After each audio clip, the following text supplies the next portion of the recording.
सो hi everyone, आज हम interview करने वाले हैं एक एसएससी एमटीएस 2024 सिलेक्टेड कैंडिडेट का। और इस इंटरव्यू में हम तीन बातों पर ज़्यादा फोकस करेंगे। पहले तो प्रिपरेशन जर्नी जो इन्होंने सिलेक्शन लिया उसके बारे में थोड़ा सा पूछेंगे, रॉ मार्क्स कितने थे, नॉर्मलाइज्ड मार्क्स कितने थे उसके बारे में। और अगर आप एमटीएस 2025 की तैयारी कर रहे हो तो उसके सोर्सेस, जीके कहाँ से कर सकते हो, इंग्लिश कहाँ से कर सकते हो, कैसे कर सकते हो, उसके बारे में बात करेंगे। और उसके बाद एक इम्पोर्टेंट सेगमेंट पे बात करेंगे जो है हमारा वर्क प्रोफाइल, क्योंकि अभी इन्होंने एमटीएस 2024 क्रैक किया है और साथ ही में ये सिलेक्शन के बाद इनका ज्वाइनिंग भी हो चुका है, तो इन्हें आइडिया भी है, इन्हें काम कर रहे हैं तो इन्हें पता है कि क्या वर्क प्रोफाइल होती है। तो ये वर्क प्रोफाइल के बारे में भी एक अच्छे से आपको आइडिया दे पाएंगे कि एक एमटीएस की वर्क प्रोफाइल क्या होती है, क्योंकि आप इंटरनेट पर और अपने आसपास बहुत सारी चीजें सुनते हो वर्क प्रोफाइल से रिलेटेड, तो आपको एक एक्चुअल वर्क प्रोफाइल एमटीएस की क्या होती है उसके बारे में पता चल पाएगा। और साथ में हम इस वीडियो के, इस इंटरव्यू के एंड में, आप अगर एमटीएस 2025 की तैयारी कर रहे हो तो कितना स्कोर टारगेट करना चाहिए, कितना स्कोर पे आपका सिलेक्शन हो जाएगा, उसके बारे में भी हम इनसे डिस्कस कर रहे होंगे। तो चलिए इस इंटरव्यू कम पॉडकास्ट को शुरू कर लेते हैं। आज हमारे साथ हैं विकास अहिरवार, ये एमटीएस 2024 से सिलेक्टेड है, तो आगे इनसे ही सुनते हैं, इनके से ही पूछते हैं। तो भाई सबसे पहले तो अपना इंट्रोडक्शन दीजिए। थैंक यू सर, मेरा नाम विकास अहिरवार है। मैं इनकम टैक्स ऑफिस में फिलहाल सिलेक्टेड हूँ एमटीएस के थ्रू, और मेरी ज्वाइनिंग 28 अप्रैल 2025 को हुई है। 28 अप्रैल को आपने ज्वाइन किया है, ठीक है। अभी थोड़ा सा एमटीएस 2024 के आपकी सिलेक्शन के बारे में बात करते हैं कि आपका अटेम्प्ट बताओ, जो एमटीएस 2024 अटेम्प्ट था वो कौन सा अटेम्प्ट था? मेरा फर्स्ट ईयर अटेम्प्ट था, ये पहला अटेम्प्ट दिया था। तो इससे पहले कोई और एसएससी एग्जाम दिया था एमटीएस 2024 से पहले? इससे पहले तो नहीं दिया था मैंने एग्जाम, बट इसके बाद दिया था। कौन सा? सीजीएल दिया था। मतलब एसएससी कैटेगरी में ये पहला ही एग्जाम? मेरा पहला एग्जाम। अच्छा, एसएससी कैटेगरी में ये पहला एग्जाम था या कंपटीशन के फील्ड में ही पहला एग्जाम था? कंपटीशन की फील्ड में पहला एग्जाम नहीं था मेरा। मैं प्रॉपर यूपी से बिलोंग करता हूँ, तो मैं लेखपाल के लिए पहले तैयारी कर रहा था, तो मेरा उसमें नहीं हुआ था, तो उसके बाद मैं एसएससी की तरफ आया हूँ। मतलब पहले आप लेखपाल वगैरह की तैयारी कर रहे थे यूपी एग्जाम्स की? यूपी एग्जाम्स की तैयारी, लेकिन वहां से फिर आपने शिफ्ट किया? वहां से मैं शिफ्ट किया, मैं एसएससी की तरफ आया। और एसएससी में पहला एग्जाम एमटीएस दिया जो कि क्रैक किया? ओके, ठीक है। अभी आपने थोड़ा सा, अगर आपको पता हो एमटीएस 2024 में आपका कौन सी डेट को एग्जाम था, कौन सी शिफ्ट में एग्जाम था, थोड़ा सा बताइए। मेरा 30 सितंबर 2024 को सेकंड शिफ्ट में था मेरा। 30 सितंबर 2024 सेकंड शिफ्ट। ठीक है। आपकी रॉ मार्क्स कितने थे? मेरे रॉ मार्क्स 109 नंबर थे। और नॉर्मलाइज होके कितना हुआ? नॉर्मलाइज होके 122 हो गए थे। मतलब रॉ 109 और नॉर्मलाइज होके 122, लगभग आपके 13 नंबर बढ़े थे। तो मतलब मॉडरेट से थोड़ा टफर साइड आपकी शिफ्ट रही। हाँ, टफेस्ट हो सकती है, मैं मतलब उतनी गो थ्रू नहीं किया उसके बारे में, लेकिन one of the tough shift थी। 13 नंबर अगर पढ़ रहे हैं तो, क्योंकि 13 नंबर बढ़ना। तो यहाँ पर हम एक चीज भी सीख सकते हैं। सबसे पहले जो आप कट ऑफ देखते हो अपने मार्क्स में, अब एक बिगिनर बच्चा है, उसे नहीं पता होता नॉर्मलाइज और रॉ मार्क्स क्या होता है। उसे ऐसा लगता है कि 130 पे कट ऑफ गई है तो 130 ही मुझे स्कोर करना पड़ेगा, तो ऐसा नहीं होता। वो जो आप मार्क्स देखते हो, जो कट ऑफ देखते हो, वो नॉर्मलाइज्ड होती है, और जो रॉ मार्क्स होते हैं उनके कंपैरिजन में बहुत कम होते हैं, बहुत कम पे सिलेक्शन होता है। अगर टफ शिफ्ट आती है तो 105 नंबर पे भी सिलेक्शन हो जाता है अगर वैकेंसी थोड़ी ठीक ठाक है तो। ठीक है, अभी हम बात करते हैं। अभी देखो एमटीएस 2025 होने वाला है, लगभग हमारे पास 3 महीने हैं। 3 महीने बाद एमटीएस 2025 एग्जाम होगा और 20 सितंबर से यहाँ से पेपर शुरू होगा। तो सबसे पहले तो इस बारे में बात करते हैं कि एक बच्चा जो तैयारी कर रहा है, पहले देखो 2 तरह के बच्चे होते हैं।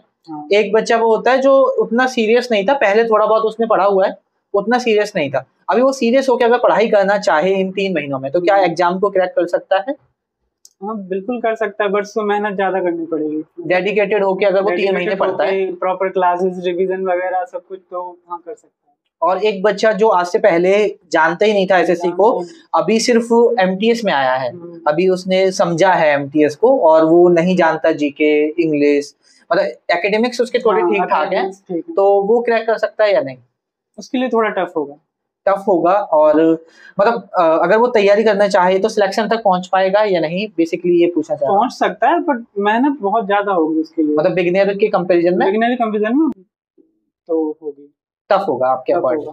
ओके, अभी हम बात करते हैं थोड़ा सा सोर्सेस के बारे में। सब्जेक्ट वाइज अगर कोई एमटीएस 2025 की तैयारी कर रहा है तो यहाँ पर सबसे पहले बात करते हैं, देखो मैथ और रीजनिंग आता है, वो क्वालिफाइंग होता है, तो उस पर तो एक बच्चे को ज्यादा फोकस करने की जरूरत नहीं है। अभी हम बात करते हैं जीके और इंग्लिश की। तो एक बच्चे जो जीके की तैयारी कर रहा है, जीके पढ़ना चाहता है, अभी हम अर्जुन बैच करा रहे हैं यूट्यूब पर, फ्री बैच है हमारा। और वो क्लासेस हमने आपको गो थ्रू होने के लिए भेजी थी सारी, और हमने उसके नोट्स भी भेजे हैं पीडीएफ वगैरह कंपाइल करके जो है हमारे पास।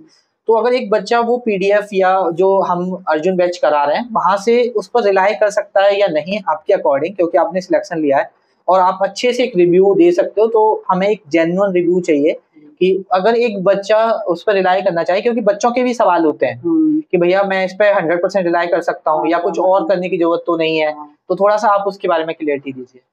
हाँ, वो प्रॉपर रिलाई कर सकता है, बट उसको प्रॉपर क्लासेस रिवीजन करके सब कुछ देखना पड़ेगा। लेकिन अगर वो बुक कोई देखना चाहता है तो मैं अगर बिगिनर नहीं है तो मैं उसे रेफर करना चाहूंगा कि वो लूसेंट की तरफ जा सकता है। अगर लेकिन बिगिनर है, मतलब बिगिनर भी है, तो सभी क्लासेस देख के रिवीजन करके प्रॉपर कर सकता है। अच्छा, अभी जैसे जो हमारे नोट्स हैं, जो हमने आपको अर्जुन क्लासेस के जो पीडीएफ हैं, अगर वो एक बच्चा अर्जुन क्लासेस की पीडीएफ से पढ़ता है सिर्फ, तो वो जो पीडीएफ में कंटेंट है आपके अकॉर्डिंग उस पर वो 100% रिलाई कर सकता है? हाँ, बिल्कुल कर सकता है। अगर वो, जैसे आपने लूसेंट बुक बोला, अगर वो लूसेंट नहीं पढ़ता या उसे क्लासेस प्रॉपर देखनी पड़ेगी, क्योंकि अगर कोई बिगिनर होगा बुक से जाएगा तो प्रॉपर उतना नहीं समझ में आएगा। रिपीटर्स डायरेक्ट पीडीएफ भी देख सकते हैं। देख सकते हैं। ठीक है, अभी हम थोड़ा सा इंग्लिश के बारे में बात करते हैं। इंग्लिश के बारे में देखो, एक दो तरह के फिर बच्चे होते हैं कि एक जो जिनका बेसिक बिल्कुल मतलब वीक है, हाँ हिंदी बैकग्राउंड है, और एक जिसकी थोड़ी सी स्ट्रॉन्ग इंग्लिश है। इंग्लिश के लिए भी अभी हमने 45 ग्रामर रूल कराए हैं अभी कुछ दिन पहले ही, उसमें सारे पेपर्स को एनालिसिस करके वो रूल्स भी आपको सारे गो थ्रू कराए थे, दिखाए थे। तो आपके अकॉर्डिंग अगर एक बच्चा वो रूल्स देख लेता है तो एडिशनल उसे और क्या करने की जरूरत है, थोड़ा सा उसके बारे में बताइए। रूल्स देख लेगा वो मतलब अच्छी बात है, बट उसको प्रॉपर उनको रिवीजन करना पड़ेगा, और मेन सबसे बड़ी बात क्या, उसको प्रैक्टिस करनी पड़ेगी। जितनी प्रैक्टिस करेगा उतना बेटर होता जाएगा। मतलब सेक्शनल टेस्ट लगाना जरूरी है। सेक्शनल टेस्ट भी, हाँ, सेक्शनल टेस्ट एक बहुत इंपॉर्टेंट चीज है। वो लगभग 2 से 3 सेक्शन से या 4 तक, अगर उसकी मतलब टाइम अच्छा है उसके पास तो जा सकता है 4 तक भी। मतलब देखो, मैं भी यही चीज बोलता हूँ, और मैंने जो ग्रामर की क्लास रिकॉर्ड की थी उसमें भी यही बात बोला था। और हमेशा मैं एक बात बोलता हूँ कि ग्रामर कितना भी अच्छे से पढ़ लो आप, ग्रामर कभी पढ़ने से नहीं आती। हाँ भाई, मेन चीज है कि ग्रामर को आप प्रैक्टिस कितना करोगे, कितना प्रैक्टिस है। ठीक है, रूल्स करा लिए, लेकिन जब आप क्वेश्चन लगाने जाओगे तो वो समझ ही नहीं आता कि ये किसका है, और एप्लीकेशन बहुत जरूरी है चीजों का। हाँ, तो उसके लिए सेक्शनल टेस्ट लगाना बहुत ज्यादा जरूरी है। तो ये हो गया हमारा इंग्लिश वाला पार्ट का, ग्रामर वाला सेक्शन। अभी हम थोड़ा सा वोकैब वाले के बारे में बात करते हैं। अगर एक बच्चा वोकैब करना चाहता है तो वोकैब कहाँ से कर सकता है, और आपने कहाँ से करी थी वो थोड़ा सा बताओ। मैंने वोकैब ब्लैक बुक से करी थी, लेकिन अगर कोई बिगनर है तो उसका उतना बहुत टफ लगेगा वो अभी। अगर लेकिन कोई प्रॉपर बिगनर है कोई, तो वो वीडियोस के थ्रू जा सकता है। वीडियोज के थ्रू? हाँ, कोई टीचर रिकमेंड करोगे आप? टीचर, मैं टीचर रिकमेंड करूंगा। वो थोड़ा टफ हो जाएगा, लेकिन मैं करना चाहूंगा। निमिषा बंसल करके टीचर है। निमिषा बंसल, ओके। मतलब कहने का मतलब है, अगर आप वोकैब याद करने में आपको दिक्कत नहीं है तो आप बुक से कर लो, और अगर आप वोकैब को याद करने में दिक्कत आ रही है तो निमिषा मैम वोकैब कराया हुआ उन्होंने, यूट्यूब पर फ्री है ना, यूट्यूब पर फ्री क्लासेस है। आप सुबह 8 बजे उनकी क्लास आती है। अच्छा, सुबह 8 बजे उनकी क्लासेस आती हैं, तो आप जाके उनकी क्लासेस से वोकैब याद कर सकते हो। ओके, तो ये हो गया वोकैब के लिए। अब हम बात करते हैं थोड़ा सा वर्क प्रोफाइल को लेकर। अब जो हमारा एक इम्पोर्टेंट सेक्शन है, क्योंकि सबसे ज्यादा डाउट यही रहता है कि भाई एमटीएस की वर्क प्रोफाइल क्या होती है। तो पहले मुझे ये बताओ कि आप क्या काम कर रहे हो, आप एज अ एमटीएस आपका क्या वर्क प्रोफाइल रहता है ऑफिस में, आपको सुबह जाके क्या करना पड़ता है और पूरे दिन क्या करते हो? मैं फिलहाल जो भी डिपार्टमेंट में, जैसे हम लोग एडिशनल सीआईटी और फिर टीडीएस रेंज में है, तो जो भी डिपार्टमेंट में रेंज में मेरी पोस्टिंग हुई है, तो जो डिपार्टमेंट में जो भी लेटर्स वगैरह आते हैं, टपाल करके बोलते हैं उनको, तो उनका इनवर्ट करना, और जो भी सर वगैरह ऑर्डर वगैरह बनाते हैं तो उनका आउटवर्ट करना, और यही दोनों काम मेरे मेन अभी हैं। ओके, अभी जैसे आपकी ऑफिस में और भी आपके सीनियर होंगे जो एज एमटीएस काम कर रहे होंगे, तो क्या उनको प्रॉपर कंप्यूटर पे काम करते हैं या कुछ और काम कर रहे हैं, या कोई ऐसा काम जो कि थोड़ा सही ना हो, या मतलब आप जितने भी आपके बैच के लोग भी होंगे, तो ओवरऑल बताओ एक एमटीएस की वर्क प्रोफाइल कैसी है? हम प्रॉपर, मतलब मैं कह सकता हूँ कि जो मिथ लोगों के हैं ना कि मतलब खराब है प्रोफाइल ये और वो, उतना नहीं है, और एक क्लरिकल जॉब मान सकते हैं अपन इसको। डेस्कटॉप जॉब है, ऐसा कह सकते हैं। मतलब डेस्क जॉब है, आपको टपाल वगैरह का काम करना है, उसके हाँ, बाद तुम्हें सिस्टम पे 1-2 साल में एंट्री करनी है, उसके बाद आप मतलब कंप्यूटर पे भी जा सकते हैं। कंप्यूटर, मतलब वो तुम कितनी जल्दी चीजों को सीखते हो उस पर भी डिपेंड करता है। ठीक है, अभी दूसरा चीज है कि आप ऑफिस में आपको कितना टाइम मिलता है स्टडी के लिए, कि या पूरे दिन काम रहता है या थोड़ा बहुत टाइम मिलता है, वो थोड़ा सा बताइए। वो आपकी यूनिट्स पर डिपेंड करता है, आप किस यूनिट में मतलब पोस्टेड हो।